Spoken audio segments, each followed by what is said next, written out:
اهلا بيكم في مطبخ ليليان. النهارده هنعمل مع بعض الفراخ الكريسبي او البراستد في البيت، احلى وانضف بكتير من اللي بنشتريها من المطاعم الجاهزه، سواء بتجيبوها من كنتاكي، بابايز او اي مطعم تاني. وهقول لكم ازاي نضمن انها تستوي من جوه وفي نفس الوقت تطلع مقرمشه وجوسي. النهارده انا هعمل دبابيس الفراخ. انا جبت دبابيس حجمها متوسط وهبتدي اشيل الجلد من عليها علشان بعد كده لما احط عليها طبقه البريدنج بتاعها ناكلها على طول، ما نحتاجش نشيل منها حاجة. لكن لو عايزين تسيبوا الجلد طبعا براحتكم. بعد ما شلنا الجلد هنيجي كده من نص الدبوس من فوق العظمة بالظبط، هنعمل خط بالسكينة كده من النص، وبعد كده من الناحيتين نفتح حوالين العظمة بالراحة خالص من غير ما نوصل للآخر. بالطريقة دي احنا خلينا الدبوس كله سمك واحد، مش تخين قوي زي ما انتوا شايفين كده، سمك متوسط. في نفس الوقت التتبيلة هتدخل من جوه وهيستوي اسرع بكتير، وهتضمنوا ان هو استوى سوا كامل. هنكمل دبابيس الفراخ بنفس الطريقة، هنشيل الجلد بتاعها وبعدين بالسكينة نعمل خط كده من النص من فوق العظمة، وبعد كده ننزل على الجنبين بالراحة خالص، نفتحها الفتحة اللي هي زي الفراشة او زي الباترفلاي. الطريقة دي بتبقى حلوة قوي، ودبابيس الفراخ كلهم بيبقوا شكل واحد وبيستووا في وقت واحد. ولو الدبابيس بتاعتكم حجمها كبير شوية هنيجي من الظهر كمان ونعمل زي فتحتين كده بالسكينة. هنحط كل الدبابيس بتاعتنا في كيس عشان نجهز التتبيلة بتاعتنا. هنحتاج كوبايتين من المية، معلقة من المستردة، ربع كوباية من الزبادي، وهنحتاج توابل ملح وفلفل بابريكا وشطة لو عايزينها سبايسي، وتوم باودر وشوية من الكركم.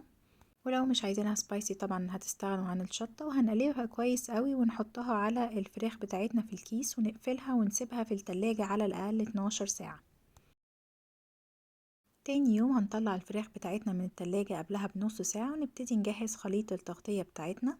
هنحتاج توابل فلفل اسود وكركم، توم وبصل باودر، بابريكا، ومعلقة صغيرة من البيكنج باودر. هنحطهم في الكيس اللي هنعمل فيه البريدنج. وهنحتاج كوبايتين من الدقيق وكمان 4 معالق من النشا، ونقلبهم كويس قوي كده مع بعض. وبعد كده هنجهز بولة فيها مية ساقعة والفراخ بتاعتنا. نبتدي بقى ناخد قطعتين 3 من الفراخ على قد الطاسة اللي هتقلوا فيها، ونحطهم في الكيس ونرجهم حلو قوي كده علشان نغطيهم الطبقة الأولى. وبعد كده نطلعهم ننفضهم كويس قوي من الدقيق، لازم نخبطهم كده أو ننفضهم بإيدينا حلو قوي.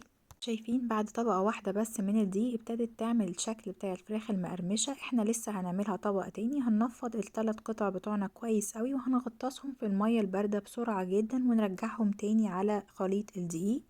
اهم حاجة ان انتوا تنفضوها كويس من الدقيق وننزلها ونطلعها بسرعة قوي، في اقل من ثانية كده بننزل ونطلع على طول ونرجعها على خليط الدقيق. انا بحب قوي اعمل طريقة الكيس البلاستيك، بتنجز جدا في الوقت وكمان ما بتبهدلش الدنيا معايا. بعد ما رجعناهم الكيس نرجهم بقى رجة حلوة قوي، وبعد كده نطلعهم ويكون الزيت بتاعنا اوريدي سخناه علشان نقليهم على طول.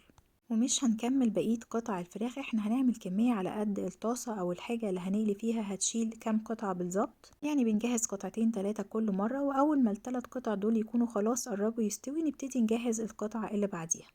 شايفين شكلهم اوريدي يجنن. وعايزة اقولكم ان التتبيلة على قد ما هي بسيطة على قد ما بتخلي طعم الفراخ حلوة وبتفضل طرية كده. القطع بتاعتنا بقت جاهزة على طول، هناخدهم على زيت سخن وعميق.